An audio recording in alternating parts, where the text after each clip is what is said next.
Hey folks, it's Frithgar here, how you doing?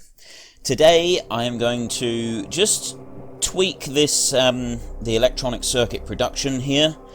We have now filled up all of the solar panels, so we're not actually siphoning any out of there.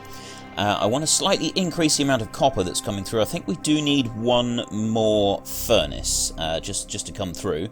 I'm just moving the smart inserter over that's taking out the copper plate so that I can stick a second smart inserter onto the line and remove more of the electronic circuits. And the reason I'm doing it like that is because I'm hoping we're producing slightly more than one inserter can handle. So if we do it like this, I will bring it down and pass it underneath the coal belt here, and then loop it round and join it into the belt underneath. And I'm houoping that this way we will actually feed in slightly more than just one inserter's worth. And obviously we'd probably need an extra factory there to really make sure that we're doing that right, but at the moment I'm quite happy with how it's working. So we also need a little bit of extra copper coming through. We're not quite got enough. I want the excess copper, obviously, is moving up through to the second round of electronic circuit makers there. So we just need to move this belt around a bit. And yeah, I'm trying to play around with it. But you see, we got the copper ore coming in on that side, and now it's moving on to the wrong side of the path there. So if I can move this around, I want to get the copper ore moving onto one side of the belt, so I probably have to send that straight up and loop it round. But then I need to have the coal coming in on the other side and make room for another furnace. If I bring that in there, I'm not really going to have enough room for a furnace, although that is the best way to do it, is to have it split in on each side. I think I'm just going to need to move it back just a little bit further. If I pop down a belt here and here, and then I can put the central belt back a little bit, move this one up as well, that can all move back a little bit, drop that in there, and that way we've got just that extra space there. It's just an extra little tiny bit, and we can drop down the furnace. And what we've actually got is that front furnace wasn't actually connected to the belt anyway, so we've effectively just connected in two furnaces instead of one. So that should be plenty of copper plate now. We just keep an eye on it, just watch it for a minute and just see what it's going to do. It is filling everything up quite nicely there, and we're now getting a bit more excess coming through, which means it is being picked up by the second round, so we're producing quite a few more electronic circuits. Here we are getting a few coming down through, and we are actually producing them slightly faster than one inserter can handle. I did see a few patches down through there.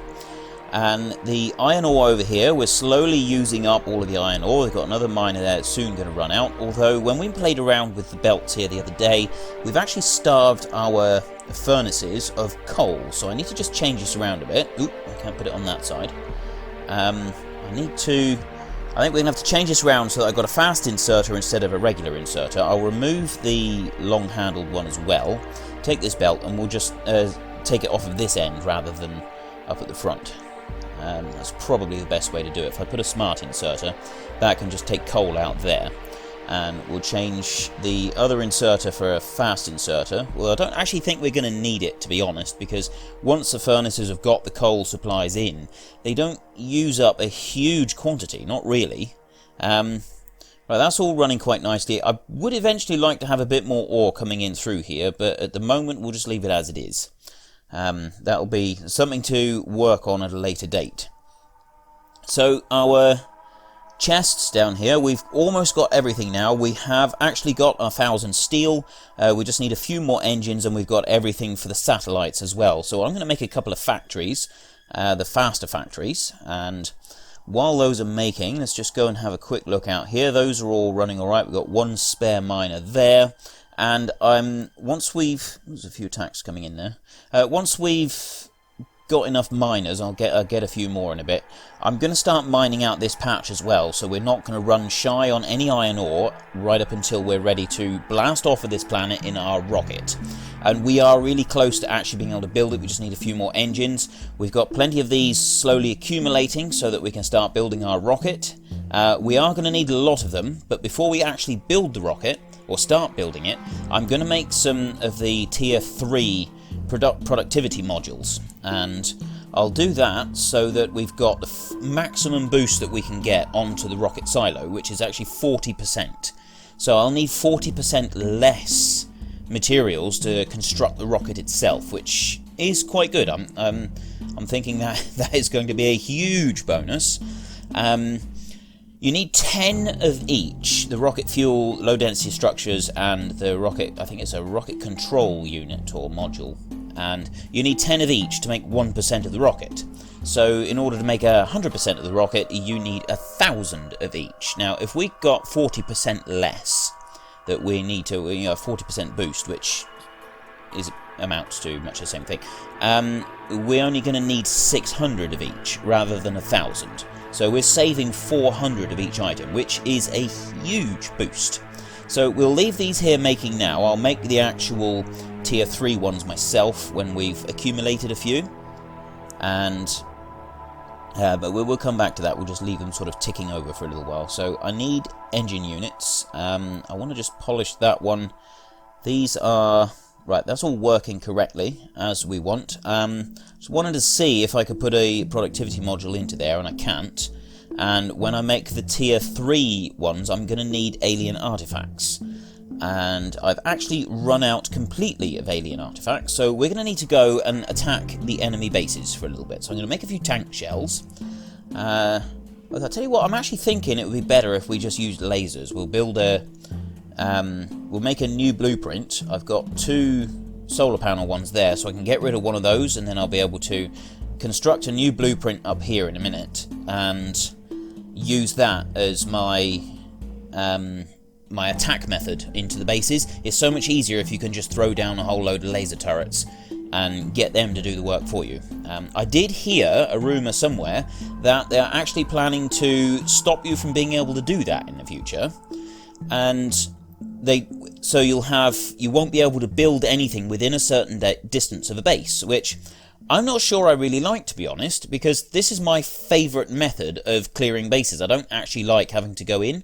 I'm just going to put these telegraph poles a little bit closer together. I don't want them spread out like that. I prefer a more compact attack method so that I can really concentrate my firepower onto the bases, and it does mean also that the lasers will help each other out more, and you're less likely to lose one when you first plonk them down. So let's just go up here and get a few more. I have to just drag these down, try not to get killed, and now we can put down a few more. Ooh, yeah, I stayed there just a fraction too long and took a lot of damage there, but we do have now, we've got a line of laser turrets out, and oh, there's an incoming attack from the side. That was just coming in from the bases far over to the east there. You can see quite a lot of them. These turrets, they are slowly... If I flick one around that way, that'll actually take care of most of them. We got a couple of worms up there that might do some serious damage, but overall, I think we're all right for this. Take that one out as well. Nothing anywhere nearby. So now I get the red blueprint down, or the red print, I suppose, and just gather everything up. You don't need to run around, you don't need to do anything. The robots do everything for you.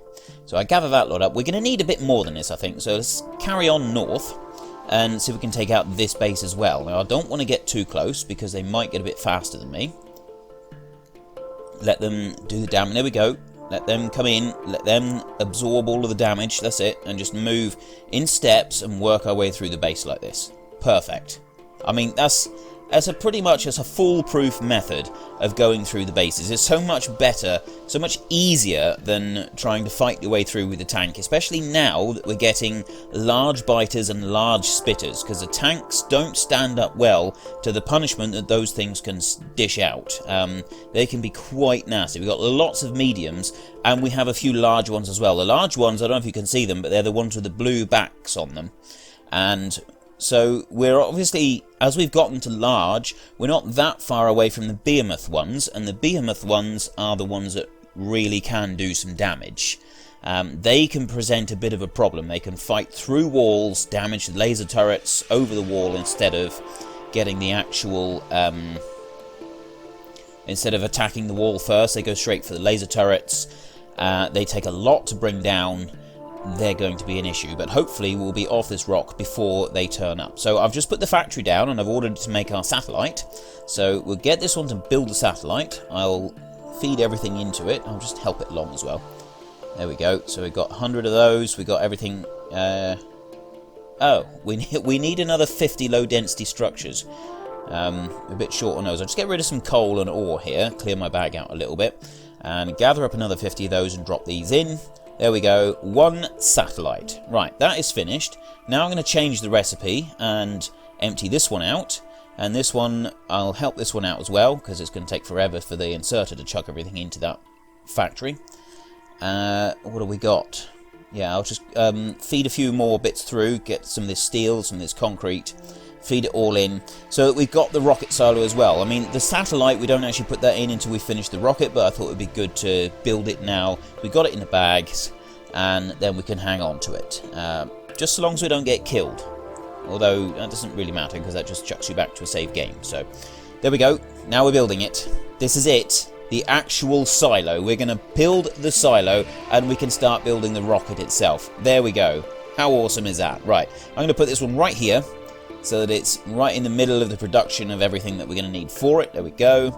And I'm going to put down a request chest there. I think I'll move that in a minute, because I want to fill the chest up. I want to start putting in some requests. But we need these production modules. That's the ones. The productivity module 3. I want to make a load of these. So I've got some of the level 2s being made, and I need to make the level 3s myself. I've got enough of the processing units. That's the purple ones. You need those, and you need 5 of the level 2s in order to be able to make a level 3. So I've got 3 of them being made down there. I just want to grab a few more of these. I don't think I'm actually going to need these factories anymore once I've got these. So I could probably just get rid of the whole section here. Let's just make that one. Let that one build, and then we can get rid of that one as well. Go on, one more. Right, so I've got 3, and I've got one of the biggest ones.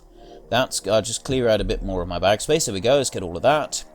So, oh no, I needed one more actually, because it's 5, not 4. It's 4. You need 4 of them to make a level. You need 4 level 1s to make a level 2, but you need 5 level 2s to make a level 3. So you actually need 20 level 1s in order to make a level 3.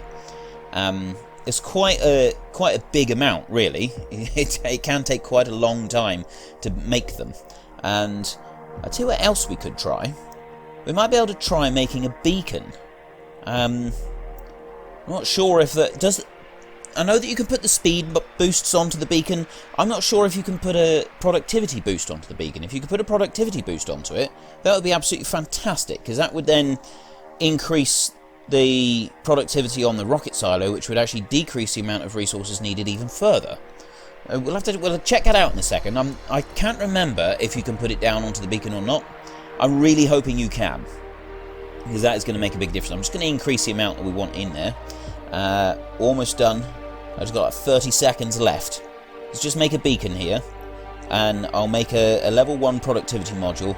Level 1 will mean that I don't need to worry. I'm actually going to make another series of factories here, and we'll start making the productivity modules again. If I can put these into the beacon, I want some level 3s. Get some more level 3s in here. That is going to be sensational. That is going to be brilliant. I don't know why I didn't think of this before. Right, let's stick a speed module into there, and now everything is built. Put down the beacon. There we go, and it won't let us put a productivity module into a beacon. Productivity module can't be used in basic beacon. I don't think there is an advanced beacon in this game yet. But anyway, there we go. We are starting to make it. We've got a 40% boost on this one. So every third, well, it's every 2.5. Every 2.5 times that it goes through, we get one for free, which is pretty good rate of fire. That is pretty darn good. We can't really complain about that. Now that we got that working, I guess we're just going to sort of have to leave it go. I'm really impatient now. I really want to sort of hurry things along a little bit. I don't know why I'm bothering. I'll put down one beacon here, and I'll maybe chuck in a speed module or something. I do need to speed this one up. I want to get a little bit more out of the low-density structures, because those are the ones we got the least of. I might actually make a second factory for that at some point. I might actually try. I'll do that next episode, I think, when I've got a bit more time. I'll make 2 I'll make an extra one of each. So an extra one for the rocket fuel, and an extra one for the other two as well, for low density structures and for the launch ones. The only one that I might have a problem with is the one that needs a processing unit. I don't know if we're making them fast enough yet. I think we are, because now that we've got the extra... I can't quite get up that bit of stone there, can I? Never mind. Yeah, I think that we are. I think the processing units are now producing fast enough that we're producing a bit of a surplus of them. So we don't need to concern ourselves. 19%, that's pretty good. We're going to be off this rock in no time at all. We are going to be blasting out of here. About time. I don't like the hostile natives. They are extremely unpleasant all round. I'm just changing this around a little bit because they don't seem to be taking it off the conveyor belt particularly quickly. But if I put it in a requester chest, that means it will be kept full at all times, because now that we've finished siphoning out the 1,000 steel to make the rocket launch pad, we're now getting a nice bit of excess steel building up in the logistics network. So if we put a requester chest in there, that should feed it quite nicely. And have I got any more miners? Any spare miners? I just want to check. So we got all that steel. Steel's built up in that chest there, the end of the network. Those are running through quite nicely. What else can we get? I think actually laser turret. Increased laser turrets would be good. Let's go for the shooting speeds. That miner's almost ready to go. Have I got any more? Might actually, yeah, if I make a few extras, that should then be enough to see me through. I'll just feed in the low density structures that I got. Make sure I got plenty of iron on me, just stock up from the robots. And do I take these with me? And I'm just wondering if I should put a chest down for those or not. You know what? I don't think... Well, no, I'm going to leave that. I'm just going to leave it. So we've got the assembling machine. That's going quite well. I've got some extra low-density structures. Right, let's go and get this iron ore. I've got the iron ore over the end here. I'll cancel the other low densities I was making myself. And we'll come up to this big patch up here and throw down a load of miners. So I've got the blueprint from the smaller patch that I made. And I'll just use this. Put it into the right place, just get it spread out a little bit, and then all I'll do, if you've got one that's in red, by the way, you press shift and then place it down, it will ignore the fact that one of them's red and place it anyway. So I can just connect these up afterwards, with the best way to do it. Right, those are all in. Just wait for the robots to finish. Put this one down here. It won't place a miner. You cannot place a miner down unless there is some ore for it to pick up. So you can't just put out a grid network of miners and then collect them up afterwards. So it does make it a bit more difficult for trying to create a blueprint for large patches of ore. It's basically you just got to blueprint the biggest patch that you can find and then use that one. So I mean, we're doing alright. We've got kind of a bit of a modular one here. We can connect in a few extra belts and join them in. Let's just take those two out. There we go. And now we've got the belt all joined in. It's not perfectly even. It is going to be slightly uneven coming out of here, but it's not too bad. I don't think we can complain too much about this. I've got one extra miner that I need to put down there, and just join that one into the belt here. Get rid of these extra bits here, and I got these two on the front. I will just add the belt back into that a minute. There we go. Join that in, and there. So now everything's connected up. Just make sure that we got it all in the right direction. And no, I don't want to go there. I'll have to drop down a little bit, just underneath there, and then come right the way along. Actually, that's too far. I want to join in so that this is the main ore supply, and then the other ore that's coming off of this other lot, that will sort of feed into one side of it. I think that's how I'm going to do it. So I just run that up through there, grab those off, and then run them back up again. There we go. That's met up perfectly. Just enough. I've actually got one piece of belt spare. Let's start this up. Kick that into gear. There we go. Looking good. See how quick it fills up. Once you've got everything out and then you put the power in all at once, it fills the belt up really fast. Look at that. I mean, that is absolutely crammed full instantly. I suppose really I should be using a faster belt, but I don't want to waste the resources on it. I want to use all the resources I can for the rocket. Let's go a bit faster. Let's use the car. Use up some of this wood I keep accumulating. Right, in between the telegraph poles, I don't want to scout them down. And, right, I'm just going to sit here and wait. Let all the little robots bring me iron plates, belts, all the rest of it. There we go. Back over here. And I'll use the car again in a minute. Come up through there. Right, Perfect. That's going to run in through there like that. You know, I think that we just want to put it. We're going to put one splitter in there, but really that is all I've got time for today. Tomorrow we will work on a few other bits and pieces and increase the amount that we're producing for the rocket silo. If you enjoyed this episode, then please head down below and give us a like, and if you really enjoyed it, then please tell your friends all about me. But until next time, thank you very much for watching. This is Frithgar. Goodbye, and see you later.